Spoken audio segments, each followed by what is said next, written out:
When we were newbies, and before we ever hit the road, we had several fears. And we keep getting some questions, which we love getting questions. We thought we would address the top 7 fears that people have before hitting the road in their RV.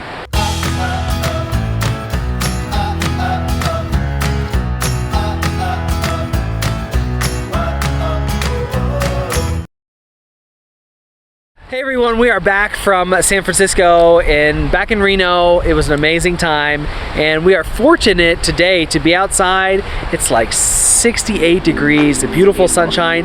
We are standing in Idlewild Park here in Reno, Nevada. Basically, it's a pretty river walk, as you can see behind us. This is the Truckee River.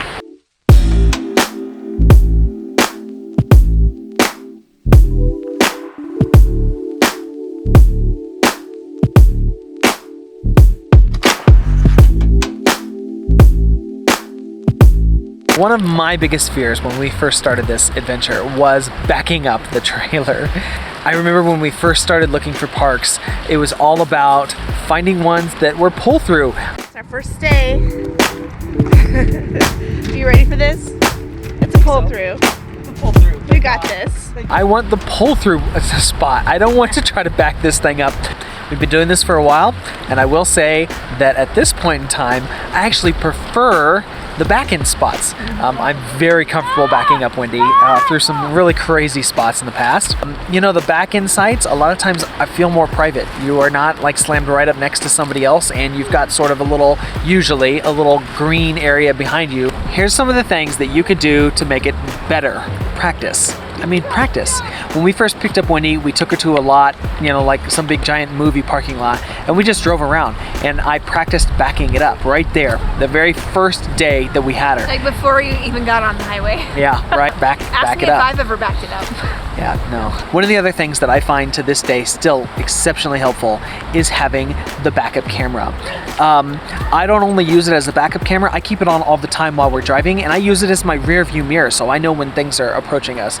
We kind of bargained it in as part of the initial sell when we bought Wendy. I knew it would be something that I wanted from the get-go because I've had backup cameras on other vehicles. Fear number 2, the fear of no escape. When we were getting ready to hit the road, I had never homeschooled the kids before. I was concerned, and a lot of my family and friends were concerned that we wouldn't have any time, like we'd have too much togetherness time. To overcome this, first of all, I have an amazing partner, spouse, that gives me the free time that I need. And I'm just smart enough to know and read the environment, read the emotional environment when I come home from work and go, if mom's not happy, I think mom needs to leave. Today I went to the shower house and I still had Chloe with me even when I was showering. So I need breaks, and that's important for me to take breaks. And so I recognize that, John recognizes that, and I go take those breaks. Find like a gym or a climbing gym or some form of something where you can go and have adult time and focus on maybe even self-improvement or and honestly, you know, working out gives you so much like endorphins and feel good inside. It makes you feel so much better about yourself. Plan outings. Even when we're doing school, I'm always trying to plan outings and educational things that we can go do with the kids so that even though we're still together, we have space to spread out. And speaking of space, another thing that you can do is get out of RV parks occasionally. Yeah. Occasionally, even if you're not into dry camping, maybe just do it for one night. Get somewhere where you're not boxed in by neighbors and you feel comfortable with letting the kids go outside and play. If you can have a second vehicle, oh yeah, that is a huge plus also. I knew we wanted to go over the mountains on both sides of the country, which we have done. But I was always a little nervous, like I didn't want a whole bunch of people stuck behind me. I was nervous to go down the hills, you know, that kind of stuff. A lot of this is because, being honest, we're pulling close to the max weight for the truck. What can you do about this? Well, you can do things to the truck. You can get a bigger truck, but that was not in the cards for us. It still isn't in the cards for us. You can do upgrades, like upgrade the brakes and stuff like that. You can also, simple stuff like get used to going slow. it's okay. It's, you know, I really don't get nervous about it anymore. I don't get anxiety about cars building up behind me because it is what it is. Obviously you can see I'm pulling a big rig with this truck of mine. You get behind the semis, you turn your flashers on, and you all go the same speed. Going downhill, it's the same way. Most trucks have like an overdrive off feature or a haul feature. If it's a column shifter, it's usually on the end of the column. Sometimes it's a toggle switch on the dash somewhere. You can turn that on. That will help with the gearing. It changes the gearing ratio of the truck so that you use lower gearing. You can also, if you're going down a really steep hill and it is pretty nerve-wracking, like more than an 8% grade, you could drop it down into second gear or even first gear if it's really steep and you're worried about it. There have been some times going downhill, especially in San Francisco, where it was residential, it wasn't highway. We were just coming out of the park that we were staying at, and it was pretty darn steep. And I tell you what, we used those brakes and I used those gears. I should have dropped it down a little lower because by the time we got down, everything was still safe. But man, those brakes stunk. It sounds like common sense, but it still gets forgotten, is to give yourself plenty of space and plenty of time. Get used to the fact that if you're going through hilly country, that it's going to take you longer. We always take Karen, which is our Google, and add about 2 to 3 hours, regardless of what she says, how long the estimated time of arrival is. Homeschool. Homeschool was a huge fear for me. I've never done anything like that before. I was worried that I would be a terrible teacher, and I was worried that my kids weren't going to learn anything, or that they were going to fall way behind where they should be right now, where they should be in their grade levels. We are 1 month out from the completion of our first year of homeschool, and I am just now finding a good rhythm.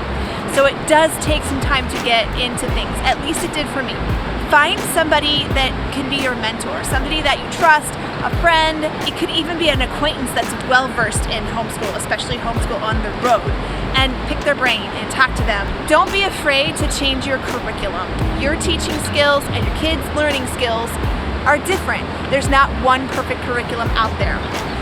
That said, we have stayed with the curriculum that we're in, but we are very loosely following it now. We're doing the core things from that curriculum, but I basically tossed out science and history and have done my own thing for those things, matching where we go. And I'm gonna do a whole video wrapping up our first year of homeschool with more details on that. Make sure to involve your whole family. Get both parents involved, get all the kids involved. The thing that's nice about one-room schoolhouse is that you all get to learn the same thing at the same time, and that can be very exciting. Learn to recognize that everything around you is a learning experience. And as a non-educator, this did not come naturally to me. We struggled for the first month or so of homeschool, big time. Everything that you see and do can become a learning opportunity, and you have to tune your ears into what your kids are interested in and run with it. Nothing is worse than getting Wendy stuck in a tight spot where there's people's cars on both sides and I'm freaking out, Kristen's everyone's freaking out. There are a couple things you can do to try to help, avoid these situations. One, we could get another GPS. They make specific GPS units. I know Garmin makes some, I'm sure Magellan does, and so does TomTom. There's also GPS apps for your phone if you use your phone like we do for navigation. Call the destination that you're heading towards. For example, Alima Campground, which was north of San Francisco, we were able to look up on their website which said, hey, go this way. GPS will take you this way, and that is not the way you want to go with a long RV trailer. My last tip on this is to kind of get used to it. It's going to be unavoidable. Stranger danger. While the fear is heightened because we travel in an RV all over the country, I don't believe that the risk is that much more than it is when we lived in a regular house. Because if we lived in a regular house, we'd be at a park like this with the same kind of dangers. Now, that said, it is a heightened awareness of it because we do go into probably more public places than we ever did when we lived in a house. And when you're parked in an RV park, it is a little bit different because you don't have a backyard, so you can't just let your kids go run and play. We constantly have to have a conversation with our kids about stranger danger, and we're just going to keep having those conversations with them. And in the parks, we do make the kids take a walkie with them, and even when we're boondocking, there's a fine balance between helicoptering and letting the kids have their space. We feel like it's important for our kids to have some independence, especially our older kiddos.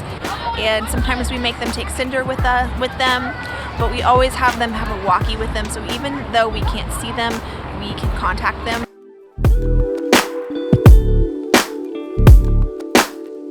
What if they hate it?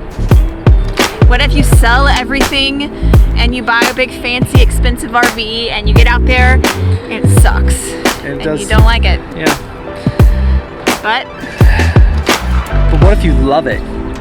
What if it changes your life forever? What if you get to experience so many things that you would never ever otherwise experience, and it draws your family even closer together?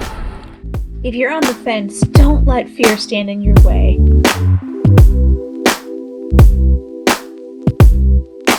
Thanks so much for joining us, and make sure to hit that subscribe button if you haven't already.